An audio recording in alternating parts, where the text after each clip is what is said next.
কি ফিলিস্তিন নামটা শুনে এড়িয়ে যাচ্ছেন? যান, এড়িয়ে যান। কেননা ফিলিস্তিন তো আর আমাদের বাংলাদেশ না। কোনো সমস্যা নেই, এড়িয়ে যান। কিন্তু একটা কথা মনে রাখবেন, সেই কাল কিয়ামতের দিন যখন আল্লাহ আপনাকে প্রশ্ন করবে, তখন কি করবেন? কি করবেন যখন জিজ্ঞাসিত হবেন যে কেন আপনি মজলুম ফিলিস্তিনদের পাশে থাকেননি? জানি উত্তর দিতে পারবেন না, কারণ আপনার নিজেরই জানা নেই এর উত্তর কি হবে। এখন হয়তো বলতে পারেন যে আমি কি করে ফিলিস্তিনে গিয়ে মজলুমদের পাশে থাকব, কি করে এত দূর গিয়ে সাহায্য করব?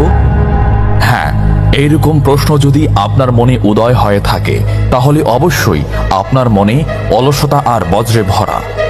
এই আধুনিক যুগে অস্ত্রের চেয়ে পাওয়ার হচ্ছে মিডিয়া, তাই মিডিয়ায় বেশি বেশি করে তা প্রচার করুন।